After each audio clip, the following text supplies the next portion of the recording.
Eu gosto muito de um poeta gaúcho chamado Mário Quintana, muita gente o conhece, é um homem estupendo, que deu um azar danado, morreu há 20 anos, na mesma semana que o Ayrton Senna. E quando você é alguém muito importante, mas alguém famoso morrer perto, você desaparece do circuito. Tanto que tem gente que não sabe que Mário Quintana morreu, né? Outros talvez nem de que ele viveu. Né? E Mário Quintana, um homem especial, inclusive com uma grande qualidade. Ele morreu solteiro, com quase 88 anos de idade. E ele tem a melhor resposta que eu já vi para não se casar. Todas as vezes que alguém perguntava a Mário Quintana, mas por que o senhor nunca se casou? Ele dizia, sempre preferi deixar dezenas de mulheres esperançosas do que uma só desiludida. Que é um argumento ecológico, é um argumento que nos ajuda, né, a pensar um pouco. Pois bem, Mário Quintana tem uma trova especial. Ele disse, um dia pronto, me acabo. Seja o que tem de ser, morrer, que me importa, o diabo é deixar de viver. Olha só, um dia pronto, me acabo. Seja o que tem de ser, morrer, que me importa, o diabo é deixar de viver. E quando que você e eu deixamos de viver? Quando a gente tem uma vida pequena, banal, fútil, inútil, superficial. Afinal de contas, nós somos mortais. Isso significa que nós não temos a eternidade para ter uma obra que honre uma vida para que ela não se apequene. No livro Qual é a Tua Obra, aqui mencionado, que aliás dá título a esta palestra, eu menciono também, né, um autor britânico do século XIX chamado Benjamin Disraeli. Benjamin Disraeli foi, inclusive, o primeiro-ministro da Rainha Vitória. Benjamin Disraeli diz o seguinte, a vida é muito curta para ser pequena. A vida é muito curta para ser pequena. Já basta que ela curta seja para que eu consiga apequená-la de algum modo. E quando a gente apequena uma vida que já é curta, quando a gente tem uma vida banal, fútil, inútil, superficial, morna. Interessante. Nós temos hoje aqui um grande grupo de homens e mulheres que no campo do município ou do estado atua na atividade pública, isto é servidor. É aquele ou aquela que tem uma capacidade imensa de fazer algo especial, ganhar a vida cuidando de vida. Você quer coisa mais honrosa do que ganhar a vida cuidando de vida, mas não da própria vida. Também da própria vida, mas do conjunto da vida numa comunidade, numa cidade, num estado. E nesta hora, quero lembrar algo. De fato, a vida é muito curta para ser pequena. Nós estamos quase terminando o mês de novembro. Esse mês teve, no dia 2, a lembrança por parte de uma parcela dos cristãos que criaram o seu dia de finados. O dia de finados tem uma finalidade, fazer com que você e eu nos lembremos de algo especial, que mortais somos. Aliás, você sabe que nós somos o único animal que é mortal. Porque embora todos os animais morram, nós somos o único que, além de morrer, sabe que vai morrer. Por exemplo, teu cachorro está dormindo sossegado agora. Teu gato está lá, numa boa. Você, desde que eu falei, está pensando. Por isso, nós não somos só mortais. Nós sabemos disso e o fazemos desse modo. Olha que coisa boa. Por isso, eu queria lembrar exatamente nessa direção. O dia 2 de novembro, para alguns, lembra exatamente a ideia de finados. E é interessante porque este mês, curiosamente, ele é o penúltimo mês do ano. Mas ele nem sempre foi assim. Olha que coisa. Aliás, se o teu filho te perguntar, por que o mês de novembro é o mês 11? O que o mês de dezembro é o mês 12? O que você vai responder? Talvez você não saiba, mas como lembrou o presidente, eu sei. Em compensação, tem muita coisa que você sabe e eu não sei. Muita coisa que você conhece eu não conheço. Sorte sua e sorte minha. Soubéssemos as mesmas coisas, nós íamos ficar nos repetindo. Ainda bem que você sabe uma coisa, eu sei outra, a gente troca e cresce. Vida é isso. É a capacidade de partilha. Parênteses, dentro do parênteses, partilha. Vida é partilha. Homens e mulheres que não sabem partilhar não têm uma vida que possa ser tão elevada. Afinal de contas, uma vida que tem abundância é aquela em que há partilha. Exemplo, nós nos aproximamos da lembrança do Natal para algumas pessoas. Uma mesa de Natal abundante não é aquela que tem muita comida, é aquela que tem partilha. Às vezes a única coisa que você tem sobre uma mesa de Natal é comida. E muita. E nenhuma partilha. Vida é partilha. Afinal de contas, é só lembrar algo decisivo.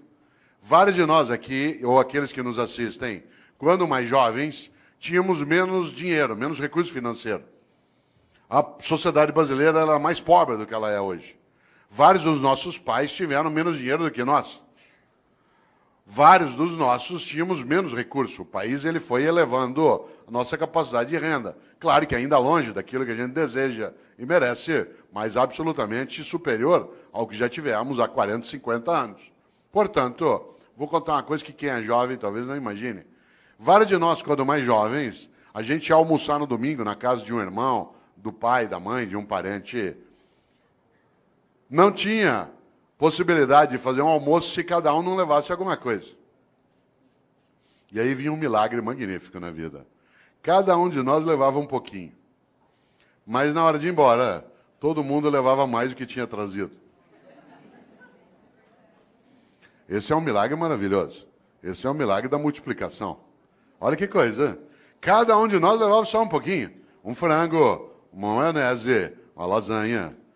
Mas na hora de ir embora, depois que você juntava e todo mundo comia, sobrava. E cada um levava para casa mais do que tinha levado para o almoço. Nós temos essa condição em qualquer cidade, em qualquer comunidade, em qualquer família, no planeta. Claro.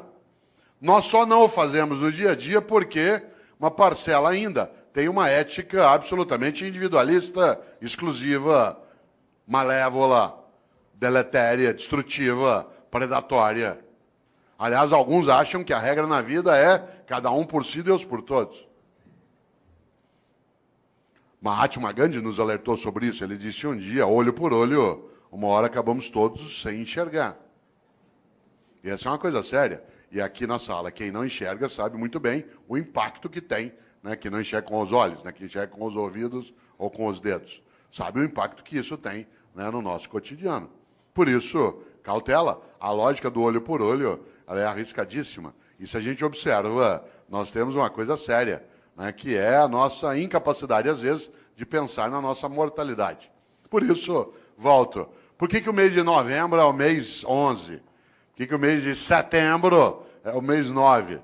Talvez algumas pessoas não saibam, mas até o século I a.C., até o século I a.C., no mundo romano, o ano se iniciava em 1º de março. O ano se iniciava em 1º de março. O primeiro dia do ano era 1º de março. E o último era 28 de fevereiro. Por isso, quando o ano se iniciava em março, setembro era o mês 7. Outubro era o mês 8. Novembro era o mês 9. Foi Júlio César que alterou o calendário e colocou janeiro e fevereiro no início do ano, produzindo alguns distúrbios. Um deles que o segundo mês do ano passou a ser um mês mais curto. E antes ele era o último, servia para ajustar o calendário. O segundo distúrbio é que parte dos meses o nome perdeu o sentido. Novembro virou mês 11. Olha quanta coisa inútil você não sabe. Mas eu sei. E eu partilho contigo, agora você sabe também. Olha que coisa boa. Pouco a pouco o mundo foi adotando o dia 1º de janeiro como o primeiro dia do ano. O único país do mundo em que o ano continua começando em março é o Brasil, né, que é um país clássico, né, um país clássico que não aceita essas modernidades de Júlio César. E para nós, não é março, ainda não começou. Né? Olha que coisa interessante. No entanto, no passado se usava o último dia do ano, que no caso era 28 de fevereiro, para pensar sobre a vida. Você sabe que a palavra fevereiro ela vem de uma divindade etrusca, o nome do mês, de uma divindade etrusca que é Februa. Februa é a divindade da purificação, da queima, da febre. Porque a febre, ela purifica. Isto é, ela faz com que haja a anulação daquilo que não serve e a proteção daquilo que serve. Nesta hora, quero lembrar algo. Os antigos, no mês de fevereiro, usavam o final do ano para pensarem sobre o que tinham feito e o que deveriam fazer. Nós passamos a fazer isso com dezembro. Quando se aproxima 31 de dezembro, alguns e algumas têm o hábito de pensar naquilo que fizeram. Isso é típico de algumas religiões, entre elas o judaísmo, o islamismo e o cristianismo, que tem uma ideia muito forte na vida. Tenha você ou eu religião ou não, há uma questão séria nessas religiões. Elas têm uma coisa chamada juízo final. Na crença dessas religiões. O que me assusta na ideia de juízo final não é o fato de ser final, mas o fato de ser juízo. Porque na crença dessas religiões, insisto, acredite você ou não, essa é uma questão tua privada, há algo decisivo. Elas acreditam que ao final da tua existência, a divindade vai te chamar no canto e falar, vem aqui para um particular. Seguinte, durante a tua vida, por que é que fez o que fez? E por que é que não fez o que não fez? Aliás, por que é que fez o que fez do modo como fez? E por que é que deixou de fazer o que deveria ter feito? Essa é uma pergunta séria. Algumas pessoas na vida não esperam o dia de juízo final para meditar sobre isso. Vão fazendo durante a própria vida. Pois bem, os cristãos construíram, a partir da influência judaica, uma percepção.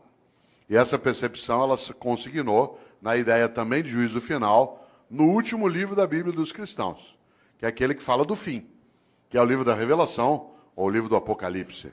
Quem aqui tiver uma Bíblia cristã, dê uma olhada um dia. Esse livro é um livro terrível. Ele não é terrível porque é horroroso, mas porque ele traz algumas coisas para meditar. E se você observa, lá no livro do Apocalipse, no capítulo 3, versículo 15 e 16, os cristãos escreveram: Deus vomitará os mornos. Deus vomitará os mornos. Aliás, a frase completa é: porque tu não és quente nem frio, hei de vomitar-te. Olha que frase forte. Conhece gente morna? Gente que não é quente nem fria, gente que é mais ou menos. Que é quente ou frio não, que não cheira nem fede. Sabe gente morna? Morna no trabalho, morna na comunidade, morna na prefeitura, morna na câmara, morna na escola. Morna.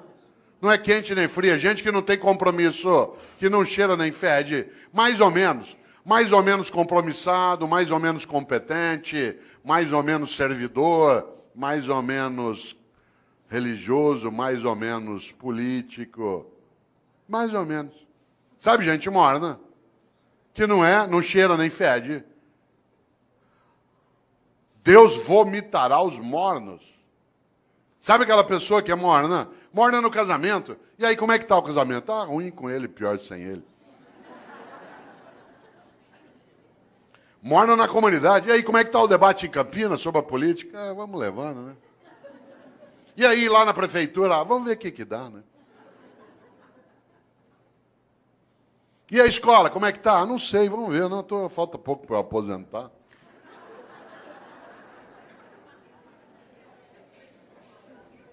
Deus vomitará os mornos.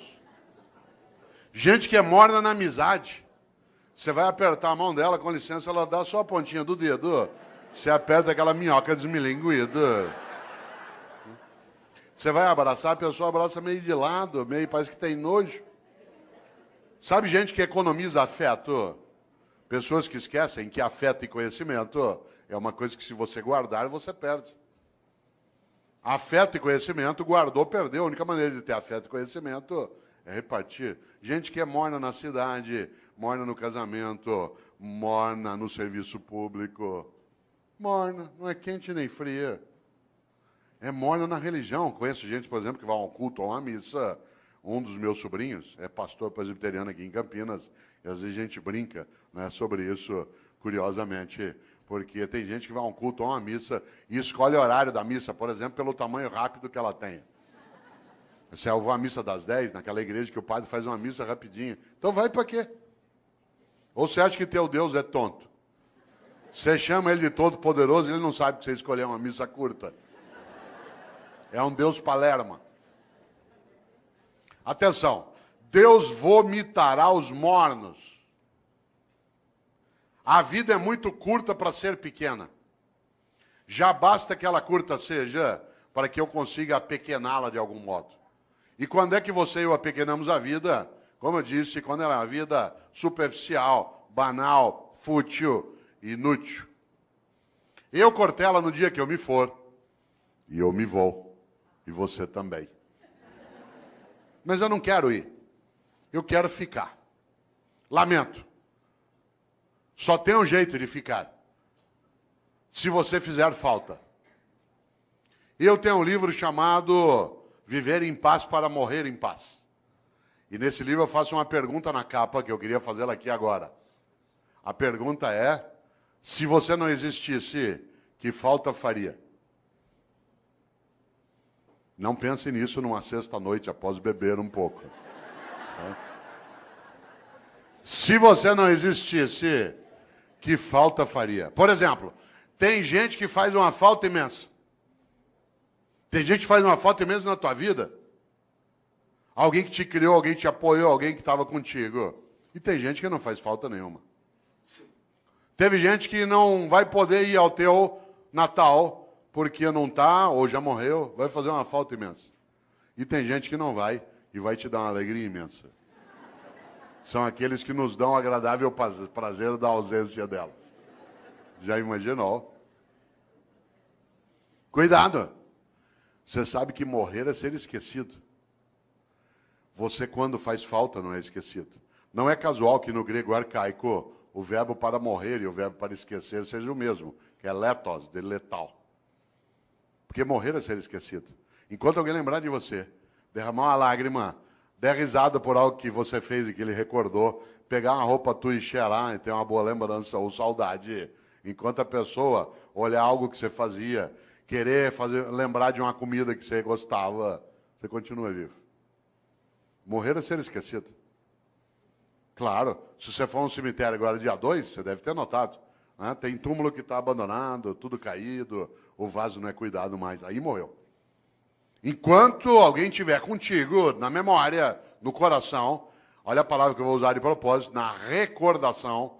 Recordar é fazer passar de novo pelo coração. Recordar, recordes. Você continua vivo. Interessante. Há pessoas que morrem em vida, porque são banais, fúteis, inúteis, e não fazem a menor falta. Tem gente que nos faz, repito, uma falta imensa. Só tem um jeito de fazer falta. Para fazer falta na vida, você tem que ser importante. Não confunda importante com famoso. Tem muita gente que é importante e não tem a menor fama, e tem muita gente que é absolutamente famosa e não tem a menor importância. Uma pessoa importante é aquela que faz falta. Por exemplo, enquanto nós estamos aqui agora, tem uma auxiliar de enfermagem no hospital da Prefeitura do Estado que está lá tirando as escaras de alguém que está em coma há 3 meses. A pessoa nem sabe que está sendo cuidada. Aquela pessoa é absolutamente importante, aquela enfermeira. Tem alguém que está ajudando a cuidar do abastecimento em Campinas, que está agora numa repartição, fazendo nota de empenho para a gente poder ter reforma na escola, poder ter via pública estruturada. Tem alguém que está numa Câmara Municipal ajudando a preparar projetos. São pessoas absolutamente importantes, mas que não são, de maneira alguma, famosas. A fama passa. Eu, Cortella, às vezes eu sou famoso, depende da semana, do programa de televisão que eu participo. As pessoas passam a semana inteira, te vi na televisão, te vi na televisão. Eu estava agora em novembro, no programa da Fátima Bernardes, a semana inteira falaram, te vi na TV, vou estar lá agora dia 10 de novo, 10 de dezembro. Aí eu sei, semana inteirinha, te vi na Fátima, depois de uma semana, vai embora. Claro. A fama passa, a importância fica. Só tem um jeito de ficar, ser importante. E a importância você constrói onde você está. Na família, no governo, no legislativo, numa atividade de natureza privada, numa escola. Afinal de contas, uma pessoa importante é aquela que fica nos outros. Olha aqui para mim, se você puder.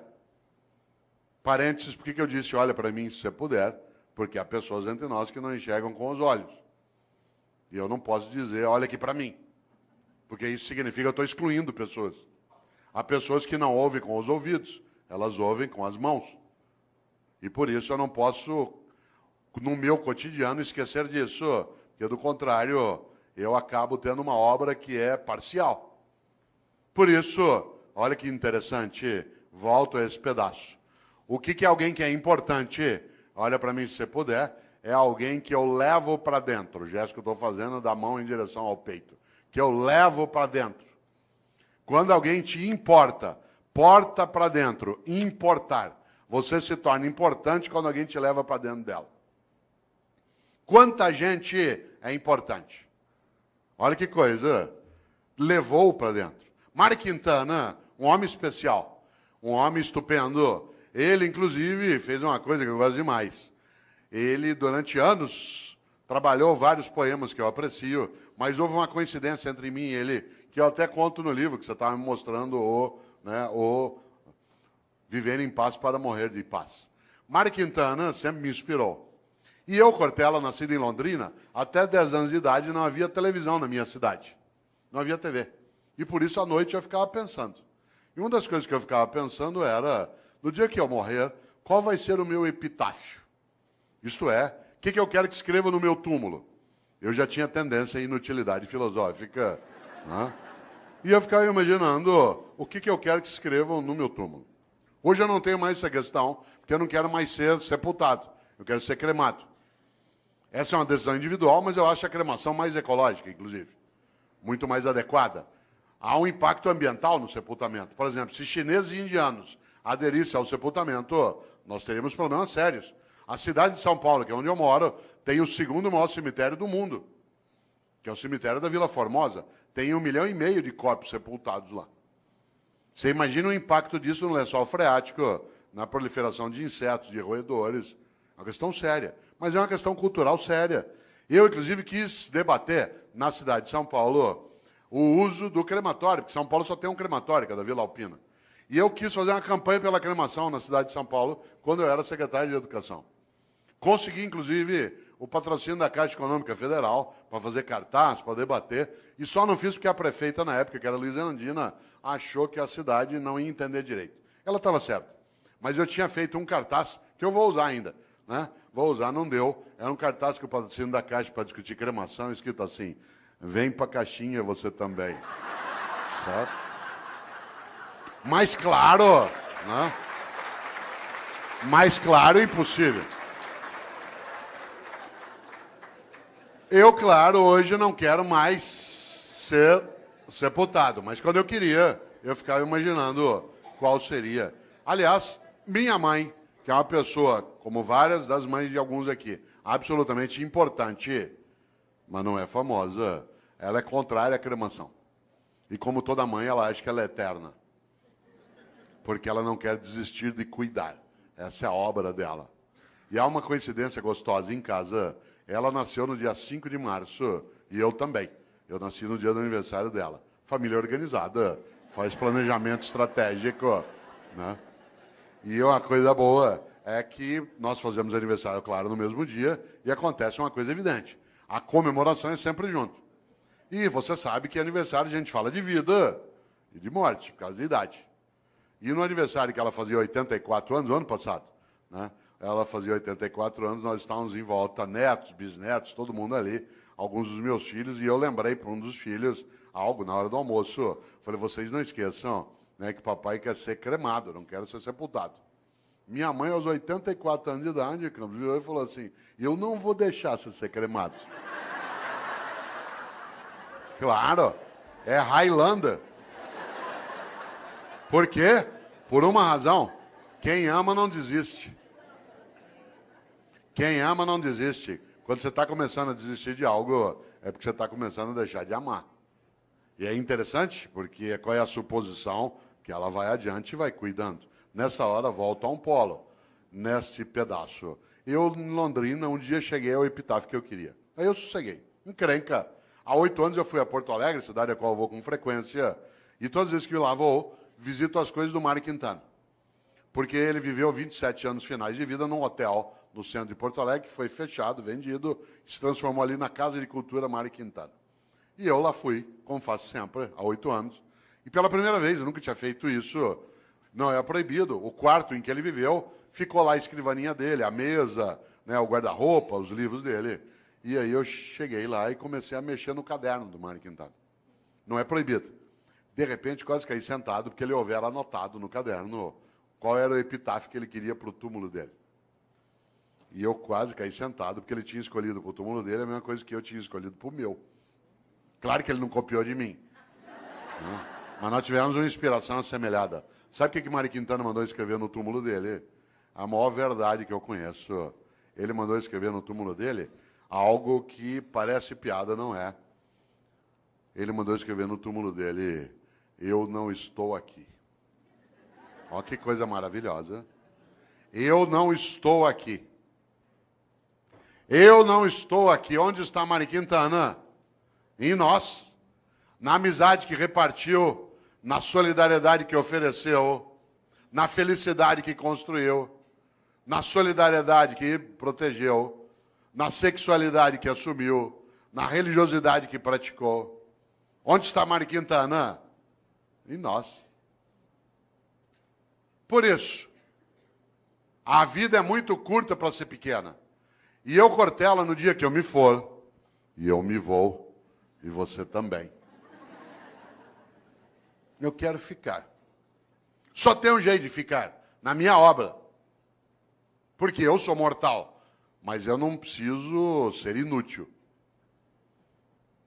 A minha mortalidade é presente, mas a minha vida não precisa ser desperdiçada. Por isso, lembra esse fato. No dia que eu me for, eu quero ficar. Só tem um jeito de ficar, nas outras pessoas. Eu sou professor há 40 anos. Parte da minha obra é exatamente isso. Alguns aqui são servidores públicos há 15, 20 anos. A tua obra é aquilo que você faz no dia a dia para ajudar a proteger essa comunidade. Outros trabalham em tribunais de conta. A tua obra é exatamente a cuidar daquilo que é o recurso público, da lisura da vida, da capacidade da decência. Alguns atuam no legislativo, outros no executivo, outros atuam no executivo dentro da atividade docente, né, dentro de uma escola, outros no hospital, outros num conselho, outros cuidam de família. Qual é a finalidade? Não ser inútil. É interessante isso, porque se você observa, de fato, volto eu e insisto, a vida é muito curta para ser pequena. E nesta hora, uma das coisas que dá inutilidade, superficialidade a uma vida é aquela em que a pessoa não percebe e nem pensa qual é a obra que ela tem. Eu, no livro Qual é a Tua Obra, conto uma experiência relacionada a serviço público meu direto. Eu, quando era secretário de Educação na capital, percebi um dia uma coisa muito interessante. Todas as vezes que um secretário vai visitar uma escola, e secretário de Educação visita escola todo dia. Quem que ia comigo? Quem que ia comigo? O meu assessor. Quem ia comigo no Opala, na época? De chapa dourada, junto com a segurança. Entrava na escola, tinha banda, tinha salgadinho, a gente era levado para a sala da diretoria, as crianças cantavam a Aquarela do Toquinho. Eu tenho trauma até hoje, de tanto ouvir a Aquarela do Toquinho. Dava 2, 3 vezes por dia. Um dia eu falei isso pro Toquinho, eu falei, ó, Toquinho, eu adoro tua música, mas eu tenho trauma dessa. Quem que ia comigo? A pessoa já convertida. Isto é, aquela que era do projeto político, que tinha entrado no mandato. E, portanto, já estava previamente convencida de qual era a finalidade do que se fazia. Quem é que não entendia direito o que fazia? O servidor do dia a dia. Isto é, no andar que eu era secretário, lá no fundo tinha uma cozinha, onde ficava Dona Maria, sim, uma pessoa real, que fazia café o dia inteiro para servir no gabinete do secretário. Porque a gente vai recebendo pessoas e tomando café. No mesmo andar, lá no fundo, ficava um rapaz que tirava cópia xerográfica. No andar de baixo ficava a contabilidade, onde se fazia a nota de empenho. Sabe o que a Dona Maria achava que ela fazia na Secretaria de Educação? Café. Sabe o que o rapaz que tirava a cópia xerográfica achava que fazia na Secretaria de Educação? Tirava a cópia xerográfica. A moça que fazia nota de empenho achava que o trabalho dela era fazer nota de empenho. O que ela não tinha visão? Da obra. E por isso eles estavam na rotina do dia a dia. A rotina. Não havia um entusiasmo. Um dia eu decidi mudar essa lógica. E decidi que, em vez de ir comigo visitar a escola, com banda, com merenda, com criança, com tudo, em vez de ir quem já estava convertido, era melhor levar pessoas do dia a dia da secretaria. E aí eu passei a avisar. Quem vai comigo agora nas visitas vai ser o pessoal do dia a dia do gabinete, que tem as várias atividades. A primeira que foi comigo foi Dona Maria. Com uma novidade. Primeiro, andar no carro do secretário. Segundo, no banco de trás. Terceiro, joelho com joelho. Com batedores da Polícia Militar na frente, como é na capital às vezes, ou da Guarda Metropolitana. E ao chegar na escola comigo, não só privar de uma conversa, que não tinha que ser comigo, eu estou falando da simbologia da autoridade. Né? Chegar lá na escola, em vez dela ir fazer o café e servir, ela ia ser servida. E ela entrava e via a banda, e via as crianças, e via a reforma da escola. Vocês não fazem ideia. Quando a Dona Maria voltou, a partir dali era outra Dona Maria. De repente, ela entendeu uma coisa, que o que ela fazia na Secretaria de Educação não era café, era educação.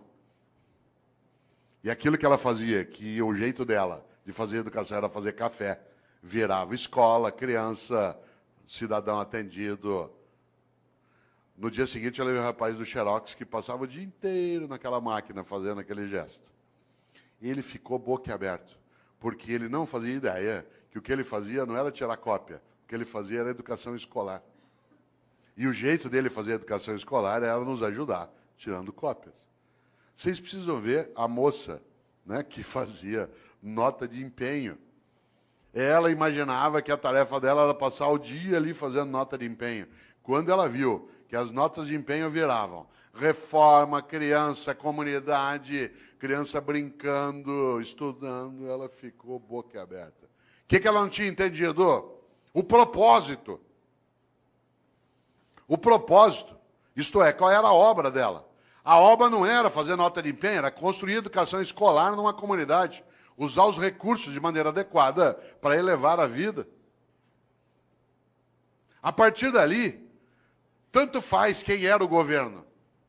Porque, de maneira geral, o funcionário do dia a dia, ele não adere a projetos de governo, porque o governo é eventual.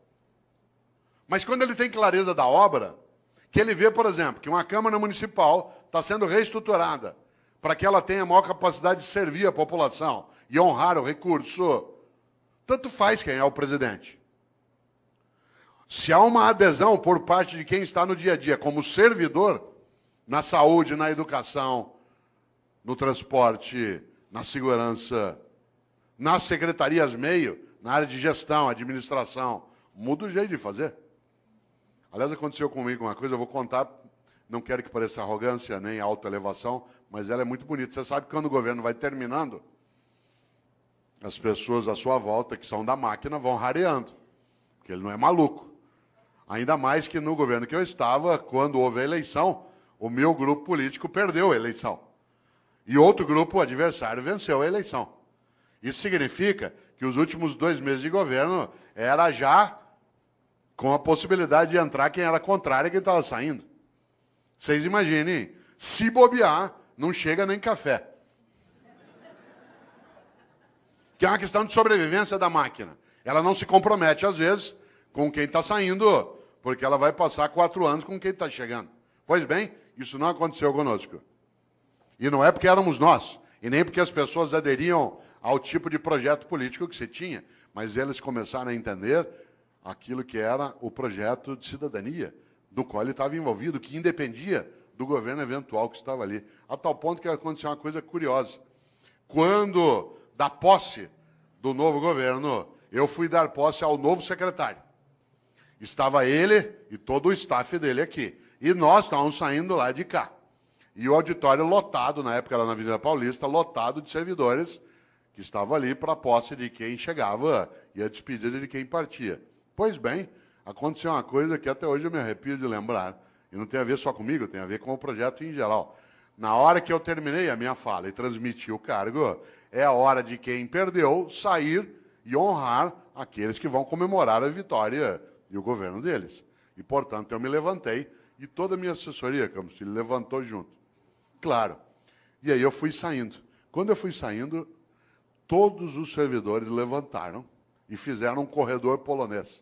Fizeram uma fila dos 2 lados e nós fomos saindo e eles foram batendo palma. até a gente sair do prédio. Vocês imaginem, em tese, no serviço público, isso é arriscar a cabeça em alto nível. Só não foi porque quem estava chegando, no caso, que era o vice-prefeito de São Paulo, que também se tornou secretário de Educação, também ele era professor, que era o professor Solon Borges dos Reis, que já faleceu, que era do CPP. Mas olha que coisa maravilhosa. Eu estou falando isso não para exaltar a nós, inclusive porque uma parte das pessoas não tinha nenhum vínculo ideológico, ou nenhuma simpatia, né, pelo grupo político, mas ele tinha porque ele percebeu algo decisivo, que era a obra.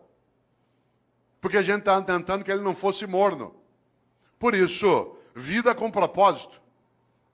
Coisa curiosa, há pessoas que estão nessa área e que não o têm. E que têm uma obra diminuta, pequena. Por isso eu vou contar uma coisa. No serviço público, algo que é muito perigoso, que é gente morna. Porque essa gente morna, ela, de maneira geral, ela acha que o que ela faz é só aquilo como um emprego. Você sabe disso. Na área privada também isso acontece, mas na área pública há uma destinação diferente, que é a própria atividade pública em si. Por exemplo, tem uma coisa que é muito perigosa. Na minha área, que é a educação escolar, vou contar uma coisa que quem é professor aqui, ou professor, sabe. Tem gente que atua no ensino público e no ensino privado. E se comporta de um jeito no ensino privado e de outro no ensino público. No ensino privado, participa das reuniões, das atividades. No ensino público, tira todas as licenças, vê tudo que pode. Aliás, tem gente que atua em ensino público e despreza a escola pública. Despreza. Ameaça o filho com a escola pública. Você não está estudando, você vai ver, vou te pôr numa escola pública, você vai ter que conviver com aquela ralé. Essa pessoa tem que ser decente e ir embora. Porque é absolutamente nojento que alguém afira, aliás, os rendimentos da área pública e não respeite a área pública. É absolutamente nojento receber aquilo que se tem sem que se respeite quem paga. É absolutamente nojento imaginar que se possa ganhar o sustento em algo que se despreza. Isso é comum. Isso é comum, inclusive, a pessoas que no dia a dia, você sabe, eles argumentam que ele vai ser mais ou menos, também pelo salário que me pagam. Você já imaginou esse princípio aplicado ao corpo de bombeiros? Tua casa está pegando fogo, já apagaram a sala, a cozinha. De repente você olha, o bombeiro está enrolando as mangueiras, guardando. Fala, onde você vai? Ué, 5 horas, é o meu horário. Então, mas está pegando fogo lá. Não, mas ó, é o meu horário, me paga até essa hora. Já imaginou um cirurgião no hospital fazendo uma sutura de apêndice? Tem que dar 20 pontos na sutura, ali no teu ponto de Mark Barnes, para poder fechar direitinho, porque não tem equipamento para fazer laparoscopia. O que ele faz? No 8º ponto, fala, vou parar aqui mesmo, pelo que me pagam. 8 pontos tá bom já. Você já imaginou? Você sabe que há pessoas que se conduzem desse modo no cotidiano. Obviamente que eu não estou falando de trabalhar sem remuneração, estou falando de outra coisa. Da capacidade de entender o quanto que a vida é muito curta para ser pequena. E algumas pessoas se apequenam no modo como se relacionam na atividade que desenvolvem. Por isso, volto eu aqui a uma questão, você que ainda tem um tempo de desespero até 11 horas. Qual é a tua obra? Quando você se for, e você se vai, e eu também, o que vai ficar? O que vai ficar que não estrague, não apodreça? E repito, não seja objeto de disputa odiosa. Isto é, o que você e eu fazemos que honra nossa própria existência? Interessante. Uma das coisas mais marcantes quando se pensa em gestão e liderança é gerir para elevar a vida coletiva. Atuar de maneira que não seja cínica. Ética não é cosmética. Ética não é cosmética, não é uma coisa de fachada.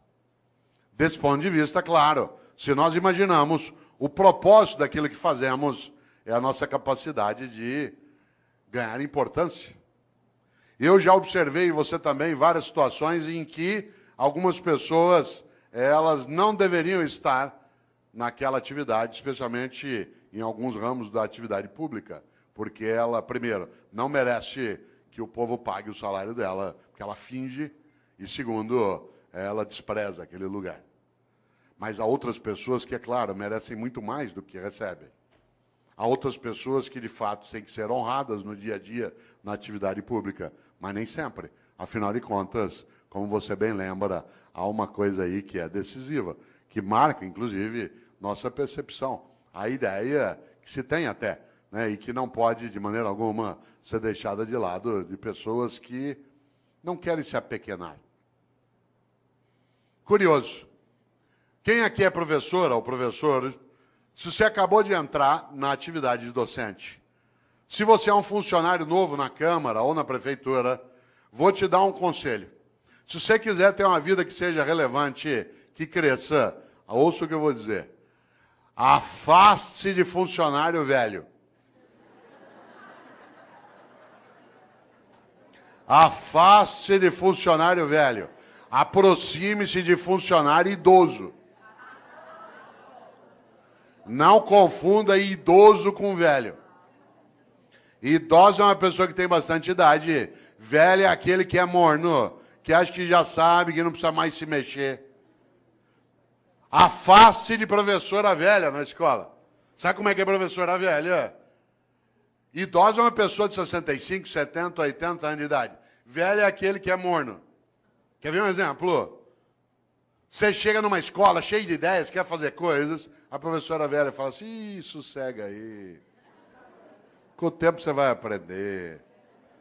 Quando você estiver no meu tempo de serviço público, você vai ver. Sossega, fica na tua. É só mudar governo, as coisas voltam ao que era. Afaste de funcionário velho. A pessoa velha, ela faz mal. Ela é homicida. Isto é, ela assassina as condições de vida coletiva numa comunidade. Se ela estiver na atividade pública, pior ainda. Você já imaginou? Aproxime-se de gente idosa. Gente idosa quer aprender, frequenta a escola, vem para debate, lota um auditório na Câmara. Os que têm mais idade aqui, alguns perguntariam, tal como eu, o que você veio fazer? Quero continuar aprendendo, sabendo, indo buscar. Há pessoas que acham que já sabem. Ah, não, para quê? Ao contrário. Por isso, atenção.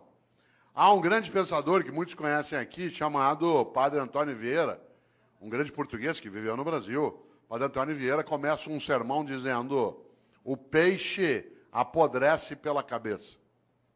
O peixe apodrece pela cabeça. Já viu um peixe apodrecer? Ele apodrece da cabeça para o resto do corpo. E há pessoas que apodrecem pela cabeça. Isto é, uma cabeça que é morna, fútil, banal, inútil. Afinal, o que é a vida? A vida é curta para ser pequena, e é curta mesmo, 75 anos. É a nossa média hoje. 75 é nada.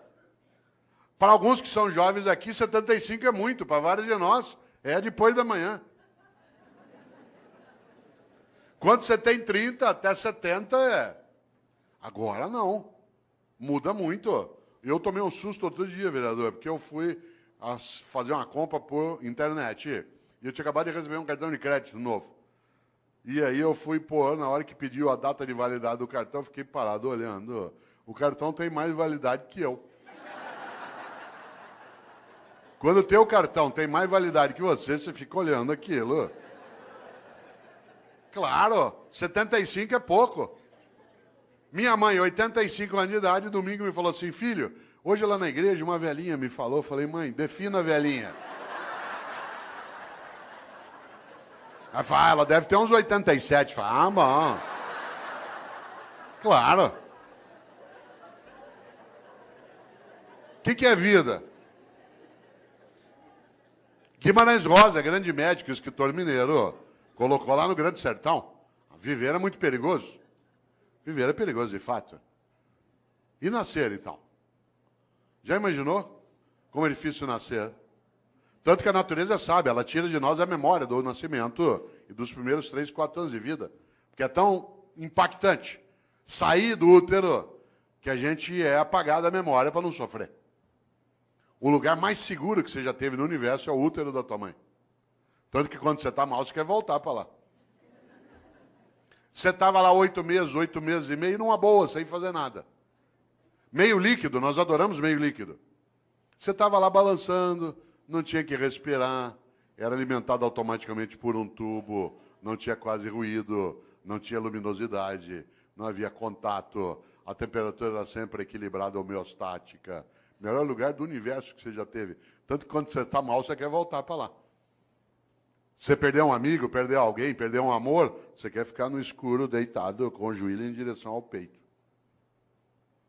Posição fetal. Você olha no hospital para pessoas com problemas mentais, nuas no pátio, deitadas assim, encolhidas. Claro, você estava lá numa boa, sossegado. De repente, depois de 8 meses e meio, esvaziou o líquido. E você começou a sentir contrações à tua volta. E foi escorregando. E alguém te segurou. E você sentiu contato pela primeira vez. Te ergueu, tirou do útero. Tinha luz no ambiente. O ruído aumentou, mudou a temperatura. E a pessoa te ergueu, te deu um tapa na bunda. E aí você fez o primeiro gesto fora do útero, que é... Porque o último vai ser... Entre a primeira vez que você faz e a última que você faz, tem vida. Por isso que é bom não desperdiçar isso. E tem gente que desperdiça humilhando pessoas, sendo hipócrita, fingindo, desviando. Olha só. E ainda tem uma encrenca, dura só 75 anos. Divididos do seguinte modo: do 0 aos 25 você está se montando. Tua estrutura física, psíquica, relacional, cognitiva, reprodutiva. Dos 25 aos 50, você está reproduzindo outros humanos e trabalhando em alta intensidade. E dos 50 aos 75, você se prepara para o desembarque. Do 0 aos 25 monta, dos 50 aos 75 desmonta. Não ria. Vocês vão chegar lá. Quem está nessa fase como eu, você sabe que você está nela, porque cada dia não tem o café da manhã, tem menos comida e mais caixinha de remédio.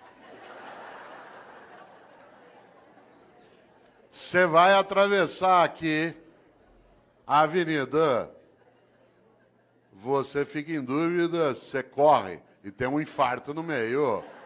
Ou seja, que Deus quiser. Olha só, quem diria?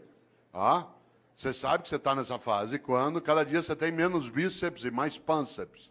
Né? Mulheres não riam. Nessa fase vocês vão ser atingidos em cheio pela lei da gravidade. Tudo vai apontar em direção ao solo. E você vai ter que escorar com veneno botulímico, você vai ver. Você vai entrar na fase que a gente chama de California Dreams, que é The Mamas and the Papas, certo? Você ri? Pois morre. Claro, pode morrer professor, doutor, titular como eu, pode morrer prefeito pode morrer empresário, pode morrer diretor de departamento, pode morrer, tudo faz. Ou tem uma vida que não seja banal, inútil, fútil. Ou, para quê? E aí nós temos uma encrenca, nós vivemos só 75 anos e ainda somos um animal que dorme demais.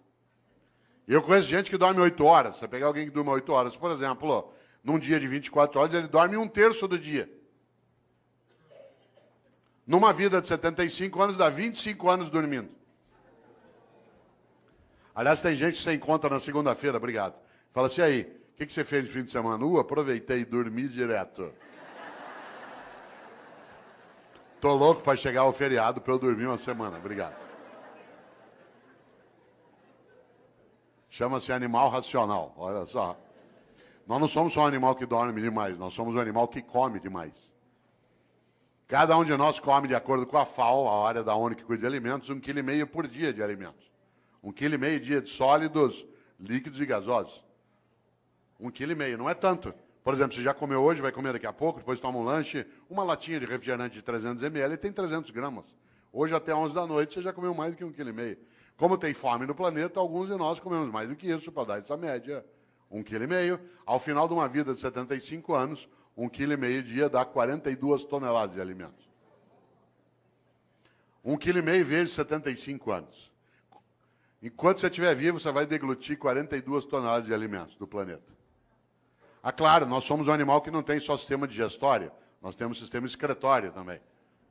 E por isso, para o planeta não sair do eixo, a lei de Lavoisier tem que imperar. Cada um de nós também libera diariamente 1,5 kg de dejetos, sólidos, líquidos e gasosos. O que ao final de uma vida dá 42 toneladas de excrementos. Quando você se for, o planeta não será mais o mesmo. Você terá deglutido 42 toneladas dele e deixará como herança às próximas gerações 42 toneladas de excrementos. Qual é a tua obra?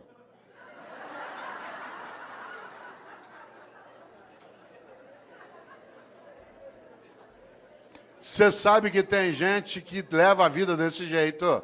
Ela destrói o ambiente, humilha pessoas, furta, desvia, finge, só para poder dormir mais que necessita, comer e excretar em banheiros especiais. Esse é o reino da mediocridade. As revistas que mais vendem são as que mostram chiques e famosos nas suas camas, nas suas mesas e nos seus banheiros. Os programas de TV que mais fazem sucesso são os que mostram pessoas trancadas numa casa ou numa fazenda, comendo, bebendo e excretando pelos 7 ou 8 orifícios que tem. Reino da mediocridade. Tem gente que diz que não tem 1 hora por dia para brincar com o filho, para ver lua junto, para fazer uma oração, para estudar. Mas tem 1 hora por dia, sabe para quê? Para ficar parado vendo gente comendo, bebendo e excretando. É tão forte isso que qualidade de vida para nós hoje, o que é? Cada um tem um quarto com banheiro. O anúncio não é que você vai ter qualidade de vida numa casa que tem uma cozinha grande com uma mesa comprida, onde todo mundo vai ficar em volta. Não, é cada um ter um banheiro. É vida privada, isso é subir na vida. Cada um poder ter um banheiro dentro de casa. Você já imaginou? Não é o lugar da partilha, da convivência. Isso é um risco. Claro. Já pensou? Depois morre. Se bobear, não fará falta. Interessante. Aliás, sabe o que uma pessoa fala quando ela está morrendo? Quem aqui é da área de medicina sabe disso? Eu me lembro o tempo que dava aula na Santa Casa, em alguns momentos em São Paulo, que se ia até a UTI. Numa UTI é um lugar onde tem mais complicação. Sabe o que as pessoas falam quando estão morrendo? Ela não gruda em você, com licença, professor. Ela não gruda em você e diz assim, doutor, pelo amor de Deus, deixa eu viver mais um dia que eu quero mandar em mais gente. Doutor, por favor, deixa eu ficar vivo mais 1 semana que eu quero humilhar mais algumas pessoas. Doutor, pelo amor de Deus, deixa eu ficar vivo mais 2 dias que eu quero comprar mais um carro. Sabe o que as pessoas falam quando estão morrendo? Ela gruda em você e diz, doutor, pelo amor de Deus, deixa eu ficar vivo mais um dia, só para eu poder abraçar o meu irmão, com quem eu briguei faz 10 anos, a gente nunca mais se falou. Doutor, por favor, deixa eu ficar vivo mais 1 semana, só para poder brincar com os meus filhos. Eu achei que eu não tinha tempo para fazer isso.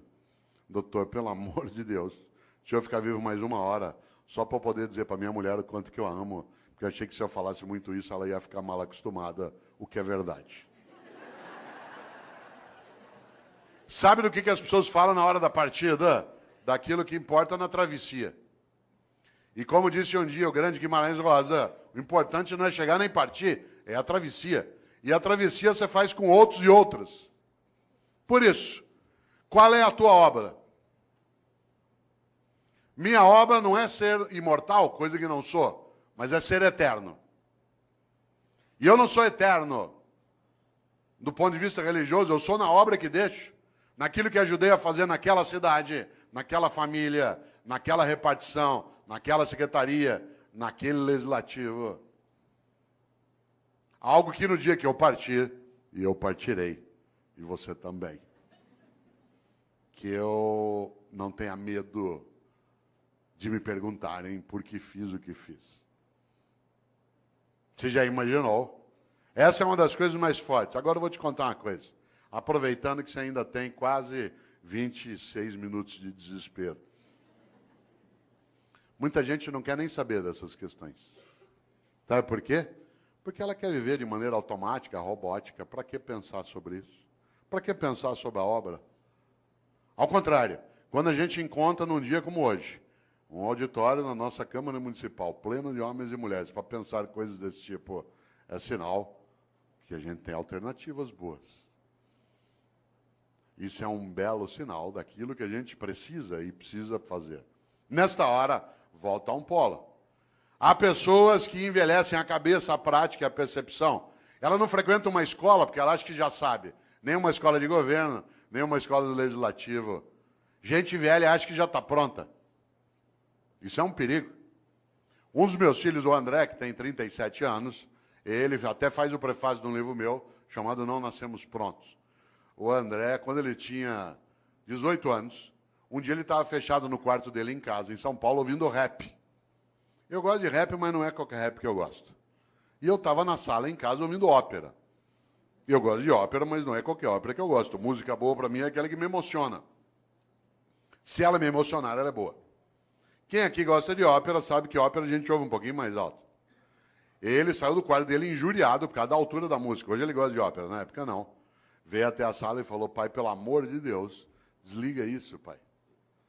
Aliás, eu estava ouvindo uma área do Puccini, que é maravilhosa, que eu não posso cantar aqui porque ela é para soprano, chamada Mio Babino Caro, meu papaizinho querido, que é magnífica. A Maria Callas a gravou um dia. Pena que eu não posso cantá-la aqui, né, por ser para soprano, mas talvez você a conheça. Eu até dou risada, porque tem gente que coloca essa área na igreja em cerimônia de casamento, na hora da bênção das alianças.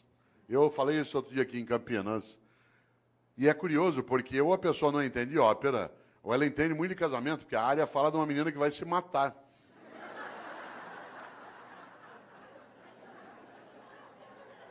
Você sabe que a coisa mais perigosa que existe na vida é incompetente com iniciativa. Incompetente com iniciativa é um perigo numa secretaria, num centro cirúrgico, num fogão, no volante de um ônibus, numa sala de aula. Você já pensou? Aliás, deixa eu ver se eu tenho. Olha que coisa interessante. Mio Babino Caro, meu papaizinho querido, né, que é exatamente do grande, do especial Puccini. E é gostoso porque talvez aqui nessa sala tenha gente que tenha colocado essa música até um dia no casamento. Não vou. Se você fez isso, fique tranquila e quietinha. Quer ver? Ó, vamos ver se tem. Olha que bonito. Quer ver? Ó.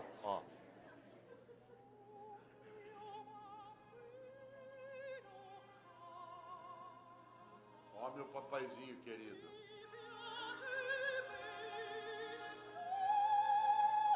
Tenha piedade de mim. Eu aqui na beira da Porta Rossa, né, em Florença. Ou se o senhor me dá esse anel de noivado, eu me mato. E a pessoa põe na hora da bênção das alianças. Deve ser premonição. Eu ouvindo ópera, ele ouvindo rap, ele saiu do carro e falou: pai, pelo amor de Deus, desliga isso, pai. Hoje ele gosta de ópera. Falei: André, que pena, você aos 18 anos de idade já está ficando vítima da indigência mental. Você aos 18 anos de idade fechou tua cabeça para aquilo que é diferente do que você já conhece. Você aos 18 anos de idade acha que o único modo de fazer as coisas é como você já fazia. Você aos 18 anos de idade ficou impermeável à renovação do teu conhecimento. Você aos 18 anos de idade acha que a única trilha a ser caminhada é aquela que você já caminhou. Você aos 18 anos de idade está ficando refém da pobreza das ideias. Ele falou: pai, você está ficando louco. Eu falei: André, eu estou ficando louco, você está ficando velho. Insisto, não confunda idoso com velho. Idoso é uma pessoa que tem bastante idade. Velho é aquele que acha que já faz o que pode. Por isso, cuidado na atividade de gestão, na área pública, na área privada, mas essencialmente na área pública, no executivo, no legislativo. É preciso cautela para não envelhecer. A prática, a percepção, a cabeça, porque o próximo passo do velho, com qualquer idade, é ficar morno. E a mornidade torna inútil. E a inutilidade torna absolutamente esquecível. Claro, quem é o grande padroeiro dos velhos? Especialmente na atividade de gestão. Especialmente no campo público, que eu também tenho experiência. Quem é o grande padroeiro? Não são grandes homens e mulheres que lutaram para a vida ter mais sentido. Sabe quem é o grande inspirador de gente velha? De gente que é morna? É o Mendes Sá.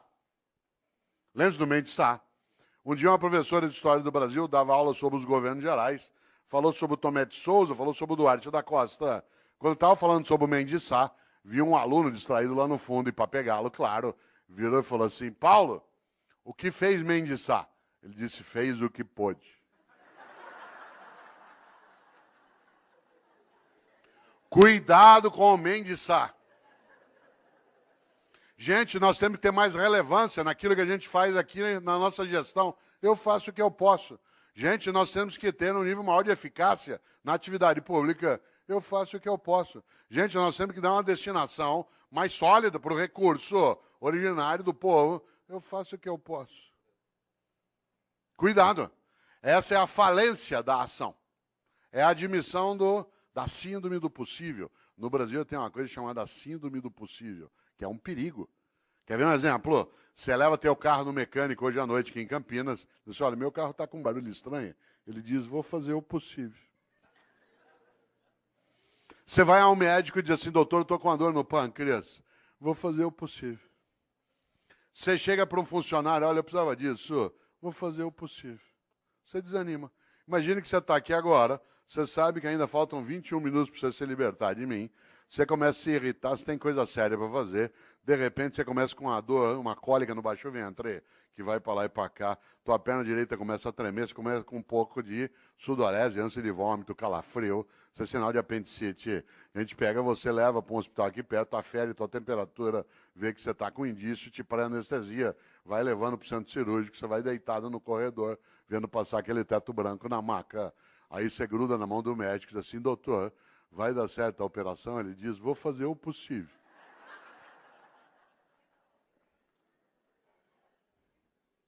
Você quer ficar ali mesmo. Nessa hora nós temos de aprender uma coisa com os norte-americanos. Não é tudo com eles que a gente aprende, não é tudo deles que a gente rejeita. Tem várias coisas deles que a gente não precisa aprender. Parênteses, há 4 anos, presidente, eu estava em Brasília, aliás, onde estarei amanhã, né, que eu tenho um evento lá.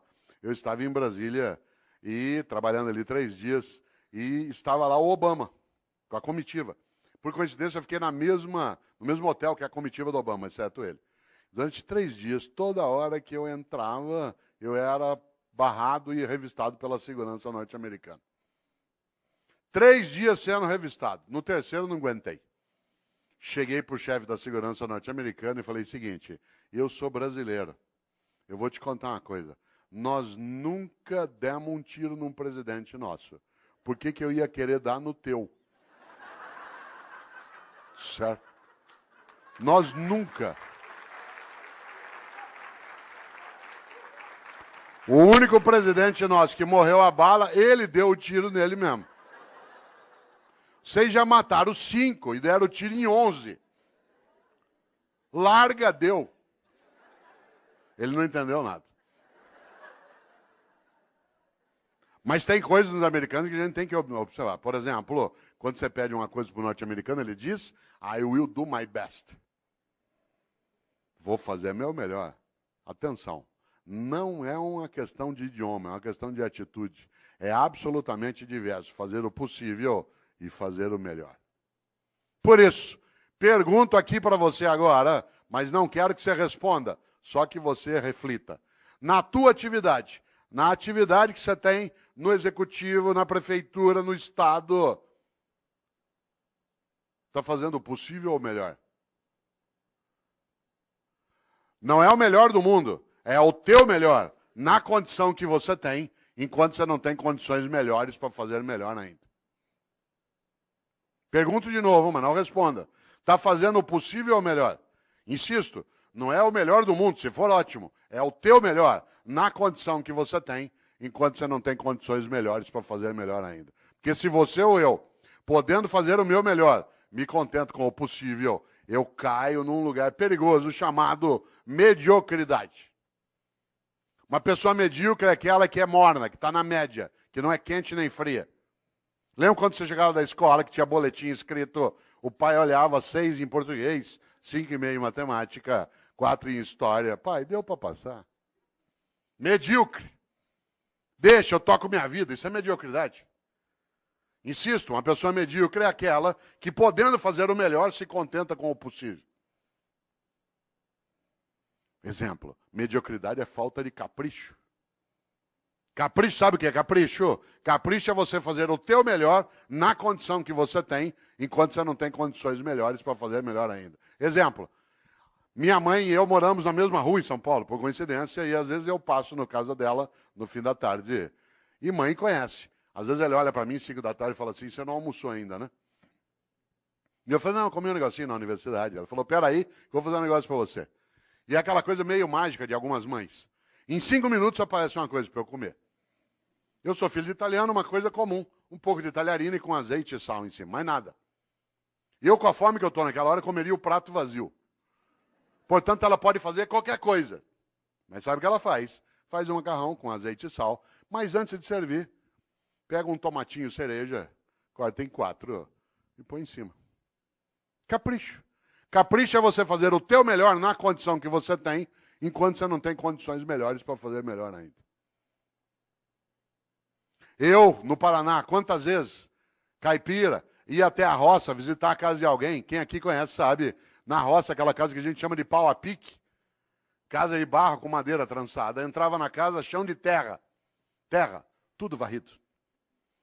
Tudo varrido. Capricho. Ah, mas o chão já é de terra. Capricho. Fazer o melhor na condição que tem, enquanto não tem condições melhores para fazer melhor ainda. Para não ser medíocre.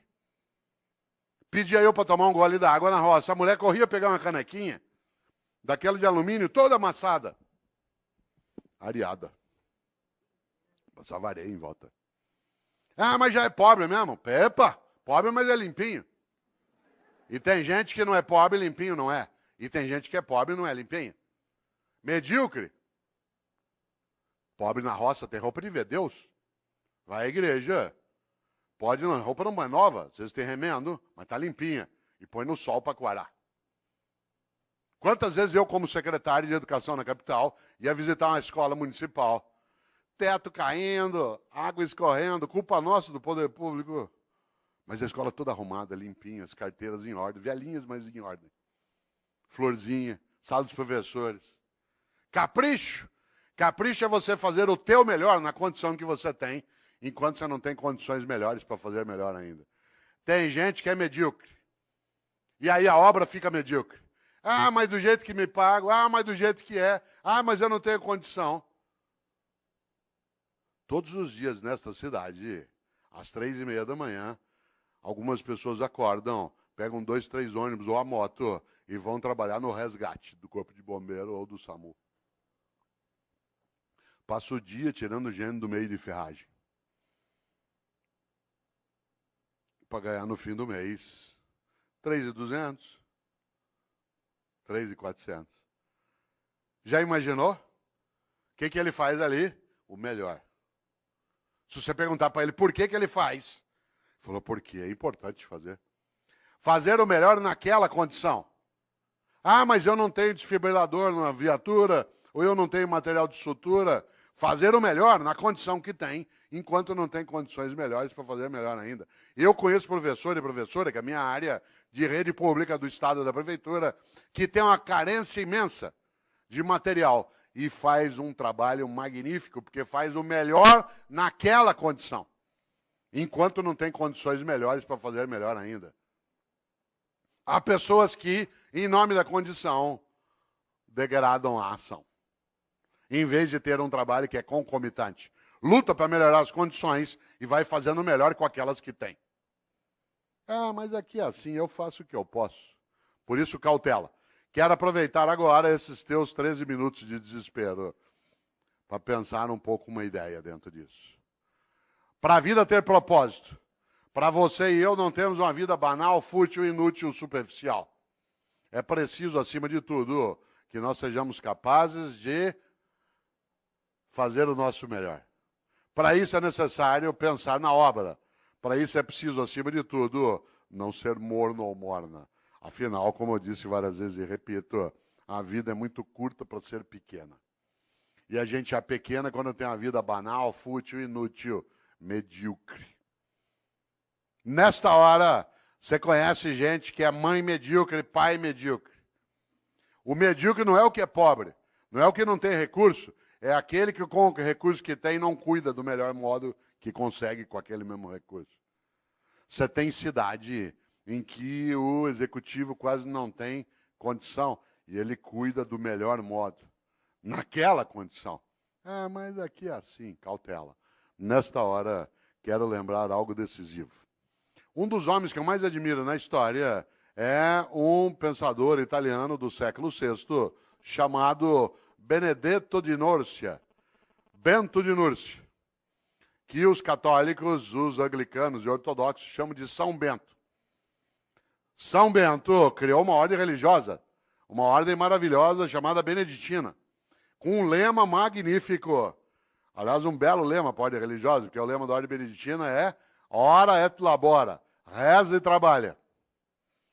Reza e trabalha, porque só rezar sem trabalhar as coisas não acontecem. E só trabalhar sem rezar as coisas perdem reverência. Reza e trabalha. Mas o mais interessante é que Bento de Núrcia, o São Bento, criou uma regra de funcionamento para a ordem beneditina. Essa regra diz o que o monge pode e não pode fazer, deve e não deve fazer. E eu quero trazer aqui, para ir amarrando a reflexão, aquela regra que para mim é a mais importante. No livro Qual é a Tua Obra, que é da editora Voz, eu trago um pouco essa discussão, mas eu a retomo mais recentemente no outro livro, que hoje o presidente trouxe para assinar, que é o Pensatas Pedagógicas. São Bento criou uma regra.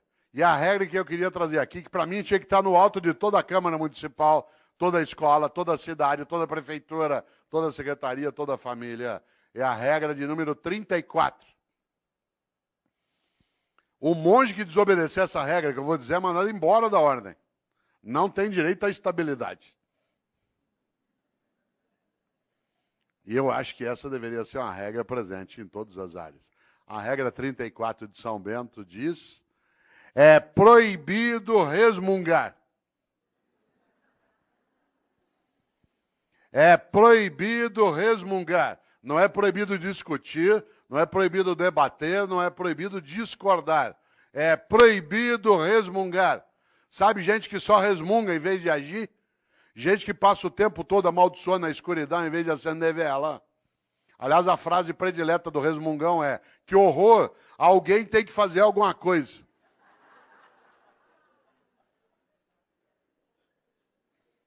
É proibido resmungar. Não é proibido discutir, debater e discordar.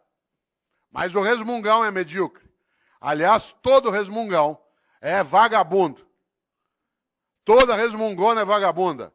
E a melhor maneira de não precisar fazer nada é acreditar que nada pode ser feito. Por isso, todo vagabundo e toda vagabunda tem uma característica: é pessimista. Aliás, é tão vagabundo que nem chama a si mesmo de pessimista, chama de realista. Porque a melhor maneira de não precisar se mexer é achar que não há nada que vale mexer. Por isso, todo vagabundo ou vagabunda é pessimista e prefere acreditar que nada pode ser feito. Tudo que você propõe, ele diz, não vai dar certo. Vamos fazer uma escola legislativa e não funciona. Vamos fazer uma escola de governo para quê? Vamos mexer na organização da Câmara, vamos estruturar um tribunal de contas no Estado que cada vez mais possa dar decência ao recurso coletivo. Isso aqui no Brasil. Opa! O pessimista é, acima de tudo, alguém que se aproxima do bandido. Não por escolha, mas por omissão. Como diz uma antiga frase, os ausentes nunca têm razão. Vamos fazer uma palestra para discutir qual é a tua obra e isso não funciona, não vem ninguém. Ó. O que faz o otimista? Tem uma encrenca. O otimista tem que ir atrás, juntar, procurar, chorar, se arrepender, querer largar.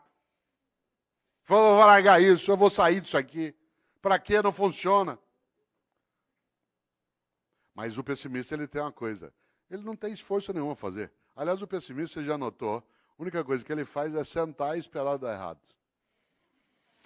Aí você fala assim, mas não está dando errado. Ele fala, espera que você vai ver.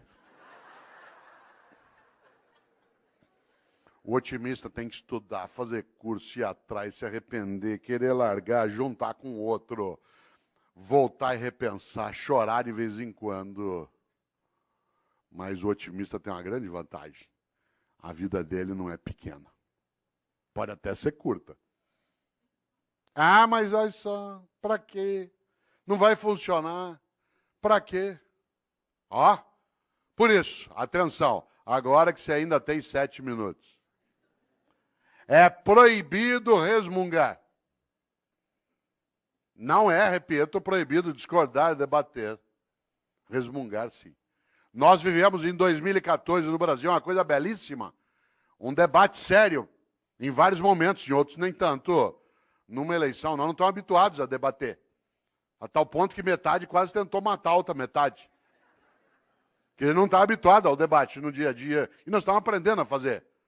Mas nós tivemos coisas que são maravilhosas. São 7 eleições em seguida, num país de 514 anos, primeira vez.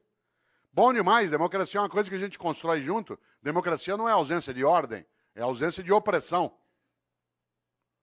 Claro que a ordem tem que existir. Democracia não é ausência de ordem, é ausência de opressão. Nesta hora, o que diz o pessimista? Ah, isso não vai funcionar. Olha só. O que faz o otimista? Junta, volta, vai outra vez, se arrepende, se candidata, não quer mais, acha que esse chefe vai liquidar, resiste mais um pouco, vou esperar, quem sabe ele morre. Ué, a natureza também nos ajuda em algumas coisas. O que eu quero dizer com isso? Qual é a tua obra? Quando você se for, e você se vai, e eu também, o que vai ficar? Eu tenho certeza, você não quer ser medíocre, nem eu. A gente não quer ter como nosso patrono Mendes Sá. Eu faço o que eu posso. A gente não quer envelhecer a cabeça, a prática, a percepção, a própria vida. O que a gente quer? Fazer o melhor na condição que a gente tem, enquanto a gente não tem condições melhores para fazer melhor ainda. Diz, mas Cortella dá na mesa, sabe por quê? Porque tanto faz se eu faço o melhor ou não. Não vai acontecer nada. Essa é a hora que é necessário lembrar exatamente que é proibido resmungar. Você só terá uma coisa a ganhar se você não for medíocre. Uma vida que não seja fútil, inútil, banal. Afinal de contas, independentemente de existir ou não, um juízo, essa é uma questão individual, vale algo decisivo. De novo, Mário Quintana. Um dia pronto, me acabo. Seja o que tem de ser. Morrer que me importa. O diabo é deixar de viver. Aliás, outro gaúcho, Aparício Torelli, que apelidou a si mesmo de Barão de Itararé, tem uma frase que parece óbvia, não é? Ele dizia, a única coisa que você leva da vida é a vida que você leva. A única coisa que você leva da vida é a vida que você leva. Mas eu queria lembrar, para ir amarrando, algo especial. Um grande homem estupendo, chamado Albert Schweitzer. Um homem que, inclusive, tem influência sobre a cidade de Campinas, porque pessoas que dirigem aqui, o Boldrini, estudaram com Schweitzer e o conheceram também. Schweitzer foi um grande professor e um grande médico. Aliás, ele foi o Nobel da Paz, de 1952. Schweitzer, quando tinha 30 anos de idade, achou que como professor era pouco, que ele queria ser mais importante, não famoso, mais importante. E ele decidiu aos 30 anos de idade fazer medicina. E aí ele foi embora. E 7 anos estudando medicina. Formou-se, sabe o que ele fez? Foi embora para a África, lá para o Gabão. E ficou 50 anos no Gabão, meio século, colocando a vida dele a serviço dos outros. Aliás, no dia que ele morreu, tem uma coisa curiosa. O corpo do Albert Schweitzer está sepultado na Europa, mas o coração está no Gabão. Porque quando ele morreu, o povo do Gabão quis o coração dele, fisicamente. Está sepultado lá no Gabão. Schweitzer, tem uma frase para você e eu não esquecemos, e é a penúltima que direi. Disse Schweitzer um dia, a tragédia não é quando um homem morre. A tragédia é aquilo que morre dentro de um homem enquanto ele ainda está vivo. Olha só, a tragédia não é quando um homem morre. A tragédia é aquilo que morre dentro de um homem enquanto ele ainda está vivo. E o que não pode morrer? A dignidade de uma vida que não seja banal, fútil, inútil, superficial. Mas queria lembrar algo que, aliás, é a última frase do livro Qual é a Tua Obra? Onde está essa reflexão que aqui fiz? Que é uma frase de um francês, que é François Rabelais. Foi monge beneditino. Um homem do século XVI, para quem gosta de literatura renascentista, escreveu Garganto, a Pantagruel. O especial François Rabelais tem uma frase que eu vou dizer 2 vezes. Ele disse: conheço muitos que não puderam quando deviam, porque não quiseram quando podiam. Digo de novo. Conheço muitos que não puderam quando deviam, porque não quiseram quando podiam. A gente quer, pode e deve. Isso significa que a gente consolida algo que é a nossa capacidade de obra. E agora quero concluir lembrando algo. Dizendo a quem chegou de pouco depois que eu não abriria um debate em função do número de pessoas e porque era uma reflexão, mas agradecendo imensamente tantos homens e mulheres que aqui vieram hoje, para a gente pensar um pouco como elevar a nossa vida, que já é curta, mas que não precisa ser pequena de modo algum. E que cada um e cada uma de nós saiba, no seu dia a dia, a importância de fazer o melhor, em vez de se contentar com o possível. Afinal de contas, é isso que nos levará a ser importantes, a sermos levados para dentro. Por isso, quero terminar com uma frase de alguém que eu acho especial, que é Chico Xavier. Eu não sou espírita, não tenho nenhuma crença reencarnacionista, mas acho Chico Xavier um homem santo. Aliás, se eu tivesse alguma autoridade sobre os católicos, ia pedir para nomeá-lo santo, de tão importante. Ele passou a vida, em vez de resmungar, tentando serenar as pessoas, fazendo o que podia, que era o melhor dele na condição que tinha. Chico Xavier, como sabe aqui os espíritas, tem uma frase que serve para você e para mim, porque alguns dizem assim, mas Cortella, agora é tarde. Chico Xavier dizia, embora ninguém possa voltar atrás e fazer um novo começo, qualquer um pode começar agora a fazer um novo fim. Olha só, embora ninguém possa voltar atrás e fazer um novo começo, qualquer um pode começar agora a fazer um novo fim. Por isso, lembro eu aqui para fechar, você e eu temos sim de construir uma vida que nos torne importantes. E quando a pergunta vier, se você não existisse, que falta faria? Ter clareza da resposta. Termino de vez, já disse isso 2 vezes, mas está lá, 11 horas. Termino de vez me despedindo também, agradecendo, cumprimentando o presidente da Câmara, me despedindo com um cumprimento árabe. Eu sou casado com um árabe, com uma mulher árabe, né? E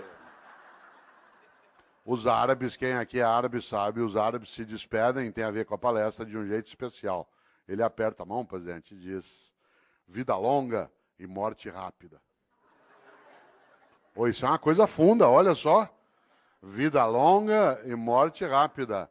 Viva bastante, mas quando for a tua hora, se for a tua hora, que seja de imediato. Esse é um desejo fortíssimo. Vida longa e morte rápida. Obrigado.